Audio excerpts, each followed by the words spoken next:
Hello everyone, আজকে তোমাদের সাথে একটা দারুণ ব্লগ শেয়ার করতে চলেছি। সেটা হচ্ছে আমাদের হিউস্টনে এখানে সেলিব্রেশন হচ্ছে প্রি দিওয়ালি, আর আজকে উইকেন্ড আমরা এসছি এখানে। তো এত সুন্দর মহল, ভাবলাম চলো তোমাদের সাথেও শেয়ার করি। যদিও মানে দিওয়ালি বা কালী পুজোয় এরকম মহল আমি আমাদের দেশেও কখনো দেখিনি। ওই প্যান্ডেল হোপিং, প্রতিমা দর্শন এগুলোই হয়, বাট এখানে যেন একদম চাঁদের হাট বসেছে। তো আমরা ফার্স্ট টাইম এই ইভেন্টটা অ্যাটেন্ড করছি, আর বাড়ি থেকে খুবই কাছে ছিল, বেশি দূরে নয়। এসে দেখছি এখানে খুব সুন্দর সুন্দর প্রোগ্রাম হচ্ছে এবং এত মানুষের সমাগম কি বলবো। তো চলো তোমাদের সাথে শেয়ার করি এখানে কি কি আছে। এখানে প্রচুর স্টল বসেছে, যারা প্রচুর রকমের প্রমোশন করছে। এখানে কিছু মশলা সেল হচ্ছিল, তো প্রতিটা মশলা ছিল $1 করে। আমরা আর ওদিকে যাইনি। প্রচুর আইটেম ছিল যেগুলো গিভ অ্যাওয়ে করছিল, মানে ফ্রি, সব ফ্রি। এখানে দেখলাম বাচ্চাদের খুব সুন্দর ফেস পেন্টিং করে দিচ্ছে।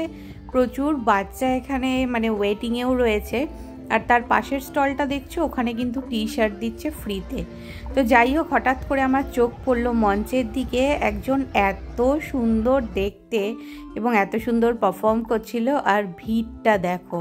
মানে এটা Diwali program, but not like that যে শুধুমাত্র মানে দেশীয় যে মানুষরা রয়েছে তারা এসছে, অনলি যে ইন্ডিয়ান মানে কমিউনিটির নিয়ে প্রোগ্রামটা হচ্ছে সেটাও নয়।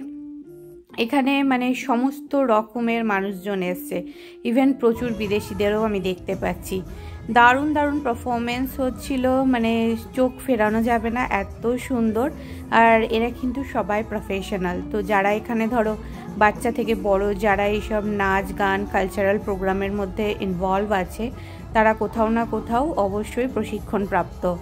তো এখানে এরকম বিভিন্ন স্কুল আছে যেখানে এই দেশি কালচারগুলোকে শেখানো হয় বাচ্চাদেরকে, আর সবাই লিটারালি প্রোগ্রাম মুগ্ধ হয়ে দেখছিল, এত ভালো প্রোগ্রাম হচ্ছিল। তারপরে আমরা গেলাম একটু স্টলের দিকে। প্রচুর ফুড স্টল বসেছিল, দেখতে পাচ্ছ সব স্ট্রিট ফুড মতোই। বাট এখানে যেহেতু মানে আমরা একদম কলকাতার টেস্টটা পাই না, মিক্সড যেহেতু, তো একটু মিক্সড কালচার এবং মিক্সড টেস্ট হয়। এখানে পানিপুরি খেলাম আমি, তো পানিপুরিটা ওরা একটু ঘুগনি দিয়ে দিচ্ছিল।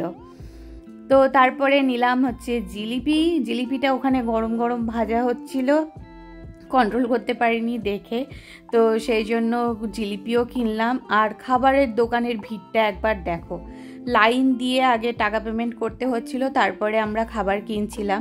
তো আমরা জিলিপি, আমি খেলাম পানিপুরি মানে ফুচকা, আর হচ্ছে পাওভাজি নিয়েছিলাম।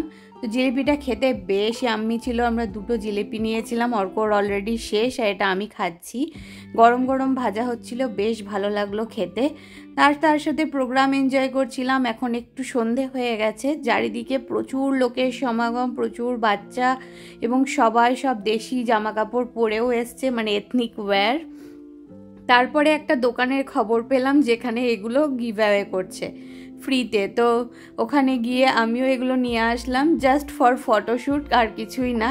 দেখলাম সবার গলায় ঝুলছে, তো হোয়াই নট মি, তাই আমিও গেলাম, গিয়ে নিয়ে আসলাম। আর এখন অলমোস্ট প্রায় 8:30 মতো বাজে। আমরা আর বেশিক্ষণ থাকবো না, এবার বেরিয়েই যাব। এদিকে বেরোনোর সময় দেখলাম এখানে জামা কাপড়, জুয়েলারি এসবেরও প্রচুর স্টল বসেছে।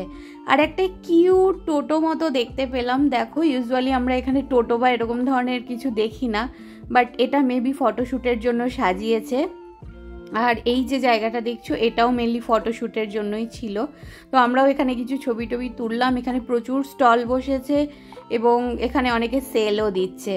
তো আমার আর সময় হয়নি স্টলগুলো প্রত্যেকটা ঘুরে ঘুরে দেখার, কারণ এরিয়াটা অনেকটা বড় ছিল। আমরা বেশিরভাগই প্রোগ্রাম এনজয় করলাম, খাওয়া দাওয়া করলাম, এই আর কি।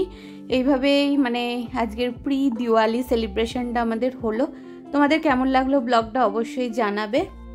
আর এই যে তোমাদের একটা ওভারভিউ দিচ্ছি জায়গাটার, কতটা এরিয়া জুড়ে হচ্ছে দেখো।